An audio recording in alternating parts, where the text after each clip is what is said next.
this next book may be one of the 4 or 5 best novels that I read in 2011. Not last year, but 2011. And also really one of the most profound and unexpected finds, too. My attention was piqued in June of 2011 when I heard that the author, Hans Keilson, had died at the age of 101. And I knew he was considered to be a good author, but I'd never read him. And long having had a passion for bleak searching, the bleak searching quality of a lot of 20th century Dutch fiction, particularly Willem Friedrich Hermann's Harry Mulisch and Gerard Reeve, I decided to read this book. And this book is called Death of the Adversary by Hans Keilson. However stunning Keilson's novels are, and I've only read one other one called Comedy in a Minor Key, which I was much less impressed with, but I see that Farrar Straus Giroux just came out with another one just in October. It republished it. Now I'm kind of interested to read it because I just saw it pulling it up on Amazon. He's even better known for some of his other work. For many decades, he worked as a child psychologist and psychiatrist, with a special focus on children who were severely traumatized in World War II. He had a lot of keen insight into human nature, as you would probably expect psychologists and psychiatrists to have. Human thought processes, especially those of children, and motivation. And a lot of his insights are on par with some of the world's greatest novelists, I think, and that's no hyperbole. Nietzsche famously said of Dostoevsky, he's the only writer I ever learned anything from. And I'm not going to say that about Hans Keilson because I think that's probably pushing a bit far, but I was really impressed by Death of the Adversary. As if his psychological and psychiatric training weren't inducements enough to read his work, the horrors of the war were not pure theory for him, as it is, or as they are for so many of us who read about them. Both of his parents and many of his other relatives perished in Auschwitz. The novel's setting is in the 1930s in Germany, and we follow an unnamed narrator in childhood. We get hints of his precociousness and his impishness through learning both of his inclination for forging stamps and also through a sustained theory of the history of a struggle that he presents and continuously develops throughout the novel. As a boy, he acquires a lifelong fascination with an adversary who is almost always unnamed, but sometimes goes simply by the letter B, capital B. Some reviews have been too eager to guess at the existence of B, seeing as we are in 1930s Germany, and there was one pretty prominent 1930s German who everyone thinks B might have been.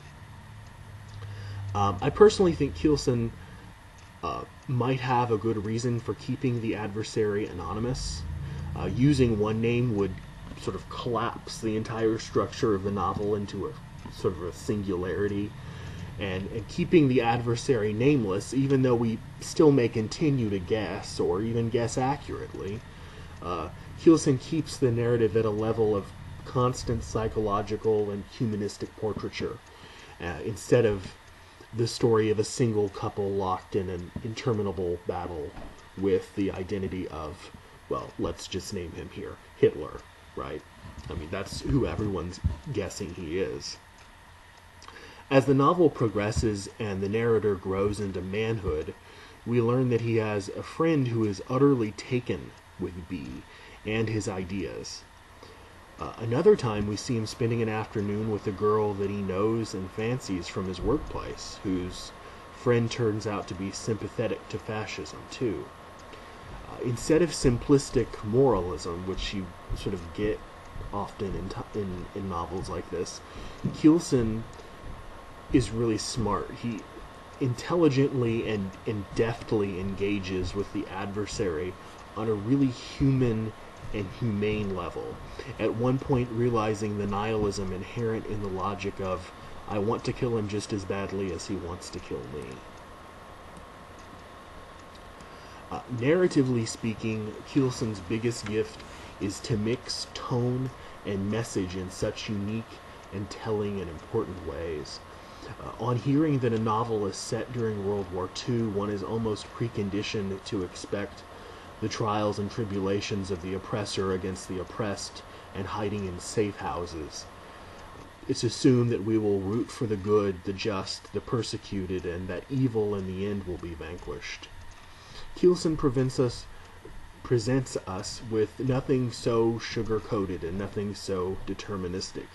His efforts at characterization drive toward showing the similarities the similarities between himself and B, not the differences. He's not interested in showing you how morally superior he is. We already know that. He doesn't have to tell us. But instead he wants to show how existentially, a word applied perhaps too liberally to this novel, he and B are similarly situated. Keilson's search feels so liberating in this novel, instead of the moral burden that seems to come from reading so many novels about the Holocaust. As much as I've read Elie Wiesel and Primo Levi, I found Keilson to be better than both of them. Unfortunately, he's not well known in the United States. I still don't think he is, but he really should be. I should also add that Ivo Hirosi's translation from the German is really luminous and spectacular, especially in its ability to capture dialogue believably and realistically.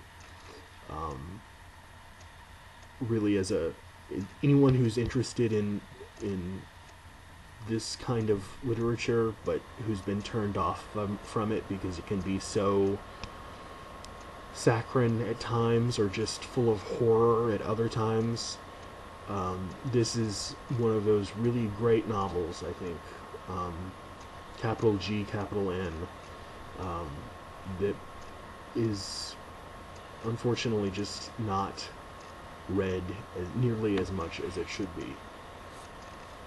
And as all great novels do, ask more questions than it gives answers. Death of the Adversary, a novel by Hans Keilson.